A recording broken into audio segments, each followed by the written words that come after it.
Some billionaires no longer buy houses. They buy territory, entire islands. A penthouse in Dubai? Ordinary. A private jet? Expected. A super yacht? Common. But in 2026, the ultra-rich are chasing something far more exclusive. Something you cannot order online, cannot mass-produce, cannot replicate. A piece of the planet itself, private islands, not simply as vacation homes, not merely as status symbols, but as the ultimate expression of wealth, privacy, and control. Because at the highest levels of wealth, luxury changes. It stops being about buying better things and starts being about owning what other people cannot access at any price. And nothing communicates that more clearly than owning your own island. So why are the world's richest people buying islands faster than ever? And what does that reveal about the future of wealth itself? To understand that, we need to go back. Because islands were not always luxury assets. For centuries, they were instruments of power. Empires fought wars to control islands. Military leaders used them to dominate oceans. Trade routes were protected through island outposts. Kings treated them as strategic territory. Pirates used them as hidden bases for treasure, repair, and refuge. For most of history, owning an island meant influence. It meant leverage. It meant control over geography itself. But then the modern era arrived, and islands evolved from strategic assets into personal escapes. During the 20th century, the wealthy began redefining what island ownership meant. Celebrities bought them for privacy. Royalty bought them for exclusivity. Tycoons bought them to separate themselves from the public. Marlon Brando made islands famous as celebrity sanctuaries. Aristotle Onassis turned island ownership into an elite flex for the global rich. And over time, private islands became something greater. Not just real estate, but mythology, the rarest form of private ownership on Earth. Today, that mythology has evolved into obsession because billionaires are no longer buying islands just to relax. They are building private empires. Take Larry Ellison. The Oracle founder owns nearly all of Lanai, Hawaii. Not a villa, not a resort, an entire island. He transformed it into a luxury ecosystem.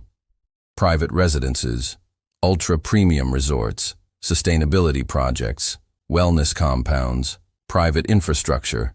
Then there is Richard Branson, owner of Necker Island, perhaps the most famous private island in the world, a billionaire retreat visited by celebrities, royalty, and world leaders. Then there is Larry Page, Google co-founder, linked to ownership of multiple islands across the Pacific. Properties reportedly used not only for leisure, but for privacy, development, and experimentation. And they are far from alone. Across the globe, hedge fund founders, royal families, industrial dynasties, and tech billionaires are quietly collecting islands. Why? Because at that level of wealth, an island offers something no mansion, no penthouse, and no yacht ever truly can. Total separation, absolute privacy, no public roads, no random neighbors, no unwanted attention, no paparazzi, no city noise, no one walking past your property. A private island creates a boundary between you and the rest of the world, a kind of privacy that cannot be built, only bought through geography. And that matters more than ever in the digital age, because in 2026, privacy itself has become a luxury product. The richer you become, the more valuable separation becomes. Second, scarcity. There are only so many islands on Earth. Only a fraction can be legally sold. Only a fraction of those are truly desirable. And only the smallest fraction have the climate, location, beauty, and infrastructure the ultra-rich demand. That makes top-tier islands one of the rarest luxury assets in existence. And rarity creates prestige. Third, total customization. A billionaire does not want someone else's vision. They want their own world. Private airstrips, helipads, underground bunkers, marinas, solar farms, desalination systems, AI-managed estates, autonomous transport, private wellness centers, marine recreation hubs. entire ecosystems built from scratch. They do not buy homes. They design environments. Fourth, legacy. A Ferrari is temporary. A jet gets upgraded. A yacht depreciates. But land endures. And an island, especially a named island, becomes family territory, a dynasty asset, something inherited for generations, a permanent monument to family wealth. Fifth, investment strategy. Prime private islands have appreciated dramatically as global wealth rises and prime land becomes scarcer. Some buyers do not see islands as indulgence. They see them as portfolio assets. Diversification into ultra-scarce physical territory. Sixth, peer pressure at billionaire level. Because among the ultra-rich, status is relative. When everyone owns mansions, jets, supercars, and yachts, those things stop impressing anyone. The benchmark keeps rising, and private islands become the next flex. But the seventh reason is the most important, because this is where island ownership becomes more than luxury. It becomes future strategy. Today's billionaires are increasingly using private islands as innovation laboratories, controlled environments where they can build the future privately. Imagine this.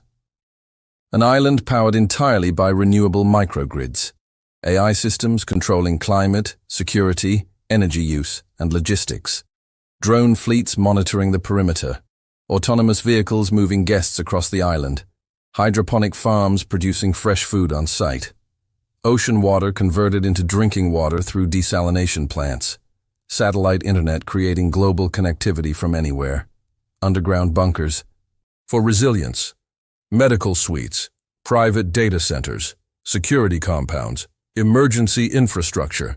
In many cases, these islands are becoming prototype smart cities, miniature private nations for the elite, places where the future is tested early, away from regulation, away from public oversight, away from limitation. Luxury is no longer just comfort. It is autonomy. It is sovereignty. It is control over your environment at every level. That may be the deepest reason the ultra-rich buy islands. Because an island is not merely property. It is a controllable world, a private domain, a sealed ecosystem, a kingdom.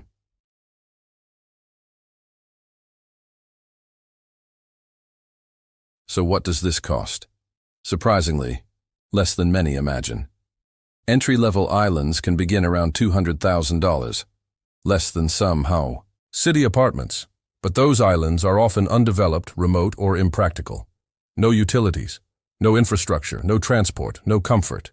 For true luxury islands, prices commonly range from $10 million to $160 million or more. And that is just acquisition.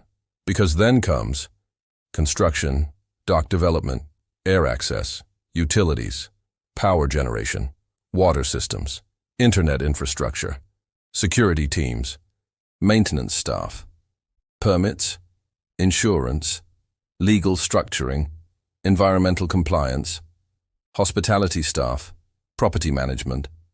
Annual operating costs can easily reach millions per year, which means the real flex is not buying the island. It is maintaining the island. Because anyone with enough capital can purchase luxury, very few can sustain a private world. And that is what islands truly represent. Not wealth alone, but scalable power, scalable privacy, scalable independence. A billionaire does not buy an island to impress ordinary people. They buy it to impress other billionaires. Because at the top, luxury becomes a competition of exclusivity. And nothing is more exclusive than owning your own territory, in a world where privacy shrinks, where land becomes scarcer, where wealth concentrates further. Private islands may no longer be the final luxury. They may become the new fortress of the global elite. The future's most powerful people may not live in cities at all. They may live on autonomous private territories surrounded by water. So here is the question. If money were unlimited, would you buy another mansion? Another supercar? Another jet? Or would you buy your own island? Subscribe for more deep dives into the future of wealth, luxury, and power.